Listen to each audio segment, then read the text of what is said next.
सिंध प्रांत में एक हॉस्पिटल में वहाँ पे जगह मिली, वहाँ पे उस बच्चे की डिलीवरी करते समय उस बच्चे का सिर काट दिया उसकी कोख में, और वो सिर पलंग पे ही 4-5 घंटे पड़ा रहा। वो बिल्कुल दर्द में तड़पती हुई वो महिला थी। और सारे साथियों को पुलिस उठा के लेके आ गई यहाँ पे चाणक्यपुरी जो पुलिस स्टेशन है, यहाँ पर हम लोग सभी हैं। अभी रात का समय, सुबह 8 घंटे हम लोगों को हो गए हैं। लेकिन तो सर पहले तो आप ये बताइए, आप कौन सी ऑर्गेनाइजेशन से हैं और आप सारे इकट्ठा क्यों हुए थे और आपका प्रोटेस्ट का मुद्दा क्या था?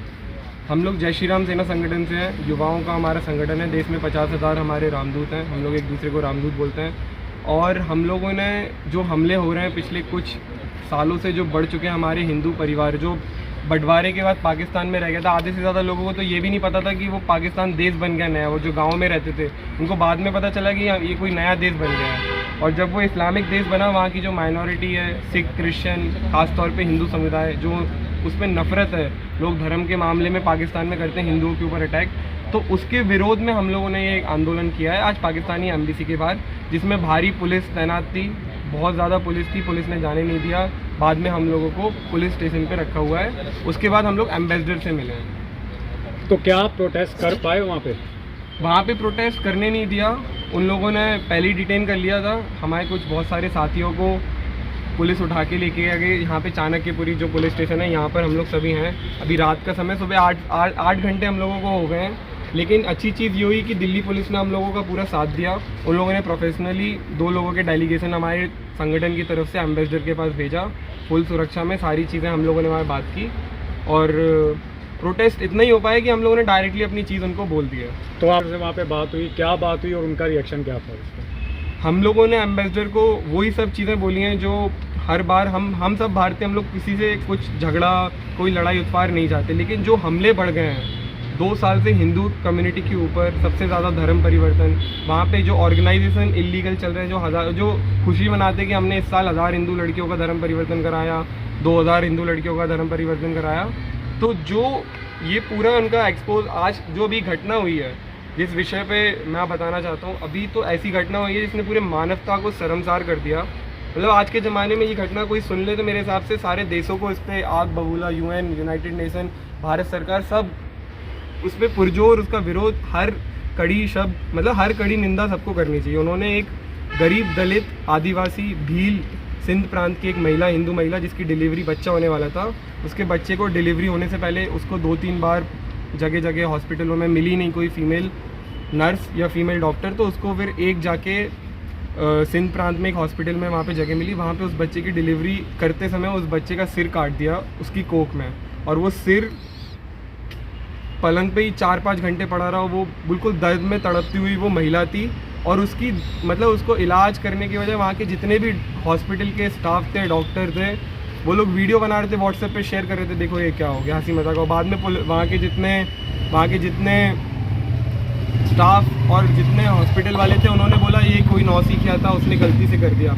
ये वहाँ पे ये मेडिकल की सिस्टम में भगवान होते हैं डॉक्टर, हमारे यहाँ देखो वहाँ पे ये चीज़ हुई है एक कम्युनिटी हमारे हिंदू समाज के लिए। तो इसके विरोध में हम लोग जो अपना आपा सारा युवा खो चुका है, इसके विरोध में हमने प्रदर्शन किया है और खुल के बोला कि भाई उसका जो कुछ भी उस बहन का, जो हमारी उस बहन ने अपना बच्चा को मतलब गंवाया, वो तो वापस नहीं आ सकता। लेकिन उसको एक अच्छी जीवन, अगर आप कहती हो भारत के साथ हम संबंध सुधारना चाहते हैं, आप 2 कदम बढ़ाओ, हम 4 बढ़ाएंगे, तो आज हमने उनको सीधे बोला कि आपके पास समय है, आप एक बार करके दिखाओ। उनको जॉब दें, उसको पैसे दें, अच्छे जितना पैसा उसको जीवन यापन करने के लिए चाहिए, उसको जॉब, सरकारी नौकरी और सुरक्षा प्रदान करें।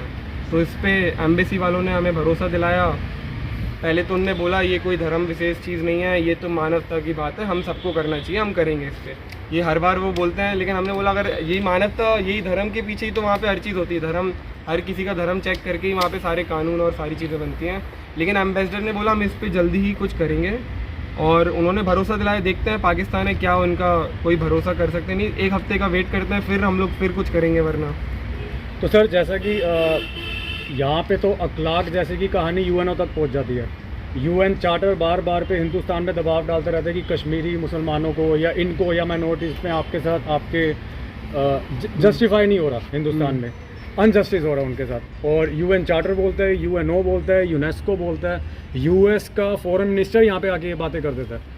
तो आज इतना बड़ा इंसिडेंट पाकिस्तान में हो गया, इसके लिए आप क्या कहना चाहते हैं? जो कंट्रीज मथाधीश बनी बैठी हुई हैं इस देश की, खास करके जो यहाँ के अंदर के मामले में जो बाहर की आके बोलती है, हिंदुस्तान में आके बोलती हैं, बाहर तक बोलती हैं, वहाँ का मीडिया तक बोलता है, वाशिंगटन पोस्ट में छप जाती है बातें। हाँ, ये वाला पोस्ट कहीं नहीं छपा और कोई भी एक मठाधीश उठ के आया नहीं कि जी पाकिस्तान में ऐसा हो गया या ये हो गया। इसके बारे में क्या कहना चाहेंगे? ये घटना ही बाहर निकल गई, ये बहुत बड़ी बात है। ना जाने ऐसी हज़ारों घटनाएं होती हैं बांग्लादेश, पाकिस्तान, अफगानिस्तान में, कैसे अभी सिख चुन चुन के मारा गया। एक बचे कुछ 10-20 के नंबर पे सिख हैं, उनको भी भारत सरकार प्लेन से लेके आ रही है वापस।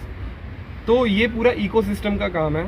आज हमारे पास हिंदू समाज के पास इकोसिस्टम कम है, लेकिन हम पढ़े लिखे अच्छे लोग हैं, हमारे पास जितने भी हैं। आज धीरे धीरे युवा जाग रहा है, तो आज इतने सारे लोग वहाँ पे आए, इतनी पुलिस बल तैनाती। उन्हें भी पता था कि यहाँ पे कुछ मतलब अच्छी चीज़ हो, मतलब बहुत बड़ा बवाल हो सकता था, लेकिन उन्होंने हम सबको डिटेन किया। लेकिन पुलिस ने पूरा हम लोगों की मदद की।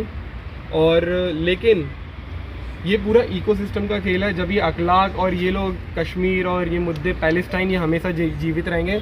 कभी भी कश्मीरी हिंदू, पाकिस्तानी हिंदू जब तक मतलब एक साथ नहीं आएगा, तब तक ये चीज़ें चलती रहेंगी। इकोसिस्टम बनेगा, भगवान राम ने चाहा तो आने वाले कुछ सालों में हम ये सारी चीज़ें यूएन के, हम यूनाइटेड स्टेट हर जगह लेके जाएंगे।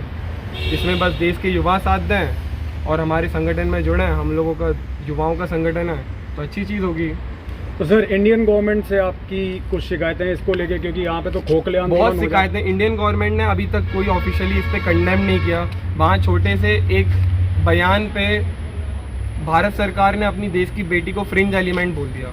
मतलब इतनी शर्म वाली बात है। अपनी बेटी को अगर आप freedom of speech, freedom of expression को अगर आप जीवित रखना चाहते हो, पूरी दुनिया में सिर्फ एक ही ऐसा देश है जहाँ पे सबसे ज़्यादा फ्रीडम ऑफ स्पीच और सबसे ज़्यादा फ्रीडम ऑफ एक्सप्रेशन है, वो है हमारा देश भारत। उसमें भी अगर किसी बहन ने कभी ईश्वरी कृपया से कभी एक आध बार बोल दिया फ्रिंज एलिमेंट, उसको आपने फ्रिंज एलिमेंट बोल दिया, और आपको उसकी फ्रीडम ऑफ स्पीच को डिफेंड करना चाहिए था, लेकिन आपने नहीं किया उसको। तो पूरी गलती भारत सरकार की। आज उनका एक एटीट्यूड दिख गया। अगर वो चाहते तो पहले दिन ही सब चीज़ें हो जाती। कटघरे में खड़े कर देते पाकिस्तान से, खुद से हम लोगों को बोलते, हम लोग पैसा इकट्ठा करके दे देते। मतलब कड़े शब्दों में इसमें निंदा होनी चाहिए थी, वो नहीं की। और क्या कर सकते हैं, सरकार हमारे यहाँ की अभी भी सो रही है। सर, ओआईसी के लिए क्या कहना चाहेंगे आप? क्योंकि एक छोटा सा यहाँ पे सच बोला गया तो इतना मुद्दा इतना बड़ा हो गया कि दूसरे देश आके हमें सीख दे रहे थे, समझदारी दे रहे थे। आप आज ओआईसी को क्या बोलोगे? देखो, ओआईसी तो एक गिरोह है। एक जब मजहब की बात आती है तो जहाँ पे भी धर्म की, मजहब की बात वो लोग आ जाएगी, ओआईसी पूरा इनका देश एक हो जाता है। ये लोग चाइना पे कुछ नहीं बोलेंगे, लेकिन पैलेस्टाइन, कश्मीर इनके पहले प्रायोरिटी लिस्ट पे रहेंगे। ये वही ओआईसी है। जीवन भर एक चीज़ मैं बोलना चाहता हूँ कि जितने भी ओआईसी के लोग खुशी, मतलब जितने भी हमारे देश के लोग खुशी बनाते हैं, ओआईसी ने बोला जब तक धर्म की बात होगी ये लोग आपके साथ रहेंगे। लेकिन जहाँ ही धर्म की बात निपुर शर्मा की आई थी, जब ये लोग साथ आए, वरना हमारे यहाँ कितने भी चीज़ें हम लोग बुलडोजर चलाएं, कुछ भी करें, कोई कुछ नहीं बोलता। यहाँ पे हमारा देश एक डिप्लोमेटिक उसमें बहुत अच्छा है, लेकिन जहाँ धर्म की बात आती है हमारा देश वहाँ पे पीछे हो जाता है। हमारी गवर्नमेंट सेकुलरिज्म दिखाने लगती है। सर, हिंदू समाज और सनातन समाज का क्या मैसेज है आपके लिए? Last question. अभी जो घटनाक्रम पिछले 8 सालों से बदली है, हमारे गुरुजी पुष्पेंद्र कुलश्रेष्ठ जी हमेशा बोलते हैं अभी तो सिर्फ 5% लोगों को हिंदुत्व चढ़ा है। तो आज 5% लोग इतना कुछ कर रहे हैं, आने वाले समय में 15% पे हिंदुत्व चढ़ेगा, तब जाके हमारे देश में सही मायने में सेकुलरिज्म आएगी। सेकुलरिज्म मतलब हमारे देश की पुरानी जितनी सरकारें थी उनके लिए मतलब था मुस्लिम अपीजमेंट, माइनॉरिटी का अपीजमेंट। सेकुलरिज्म का सिर्फ एक ही मतलब था। लेकिन सही मायने में आज जब किसी का अपीजमेंट नहीं हो रहा है, तो आज सब लोग बोल रहे हैं सेकुलरिज्म खतरे में है। तो हिंदू समाज और सरकार और जितने भी लोग हैं, हम चाहते हैं कि सब यूनाइटेड रहें और देखते हैं कि क्या पाकिस्तान गवर्नमेंट इस पर करती है। Thank you. जय श्री राम। जय श्री राम।